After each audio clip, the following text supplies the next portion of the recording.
Vous priez. Comment vous savez que c'est Dieu qui vous a donné le travail? C'est l'exaucement de la prière.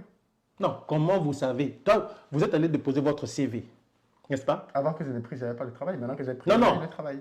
Vous êtes allé déposer votre CV. Oui, Vous avez prié, on vous a appelé. oui. La semaine d'avant, quand je n'avais pas prié, on ne m'a pas appelé. Mais qu'est-ce qui vous dit qu'on vous a appelé parce que vous avez prié? Ben, C'est une croyance. Oui. C'est tout. C'est la raison pour laquelle, en Afrique, on prie pour le visa. Non, mais je vous dis. Mon frère, j'ai dit à quelqu'un une fois, on ne prie pas pour le visa. Le visa, c'est un document administratif. Et vous savez pourquoi les gens prient pour le visa? Non,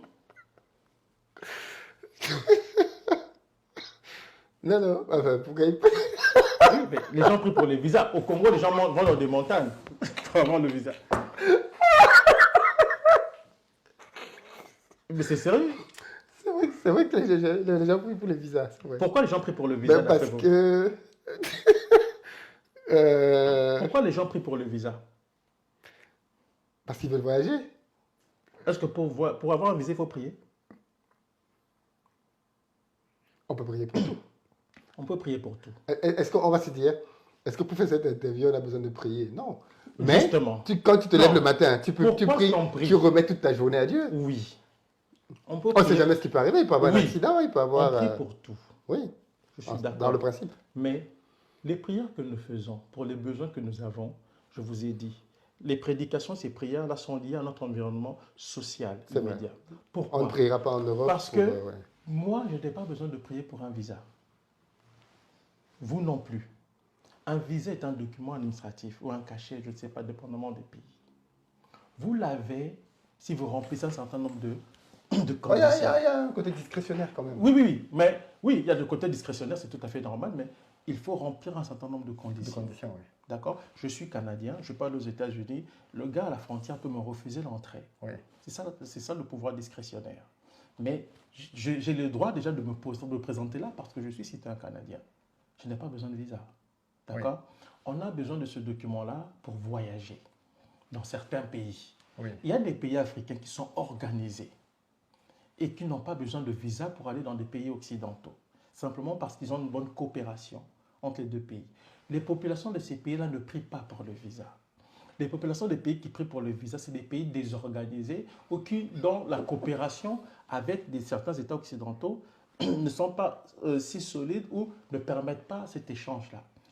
Et tout ça, c'est tout. Il faut expliquer ça aux gens. Ce n'est pas une affaire spirituelle. Mais on a spiritualisé dans certains de nos pays. Pourquoi? À cause de la pauvreté, à cause de la difficulté d'obtenir ce document-là. Moi, quand je suis en Europe pour la première fois dans les années 80, j'ai eu un visa. C'était dans le passeport de ma mère. OK? Bon, oui, on a eu des visas, ma soeur et moi, ma mère aussi. C'était au nom de ma mère, pardon. Pas au nom de ma mère, nous sommes allés en Europe. Nous sommes allés avec nos parents. D'accord? Ma mère avait rempli les conditions, c'est tout. On n'a pas besoin de prier pour ça. Mais vous voyez, quand la pauvreté, l'environnement social dans lequel les gens sont, fait que les gens croient, ils sont persuadés qu'en priant, on leur a donné le visa parce qu'ils ont prié. Alors qu'en réalité, ils ont donné des documents et le pouvoir discrétionnaire, justement, du monsieur qui était de l'autre côté de la fenêtre ou qui était dans ce bureau, a regardé et dit, bon, vous pouvez passer. Et la preuve en est que quand on arrive ici, là, pour ceux qui viennent de façon bancale, ils vont demander l'asile, n'est-ce pas? Mais quand vous priez pour l'asile, bon Seigneur, je vais prier, donne-moi les papiers. Si tu racontes une histoire à dormir debout, tu n'auras pas les papiers. Faux ou faux? Ouais. Il faut expliquer aux gens des choses basiques. Mais il y a en Afrique ce que moi je qualifie, ce sont des prédications de la pauvreté. Dans l'église du pasteur Dalo, il prêche et puis il dit, ah, je vois quelqu'un qui va aller aux États-Unis. Le jeune qui faisait la traduction, on a dit c'était lui. Le jeune s'évanouit.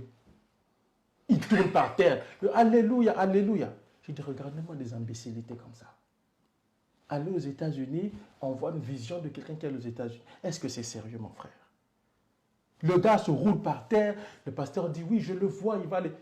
Sa prédication est liée à la situation sociale du pays où les gens veulent voyager et où aller aux États-Unis devient une forme d'ascension sociale. À partir de ce moment-là, on spiritualise la question. Parce que notre rapport au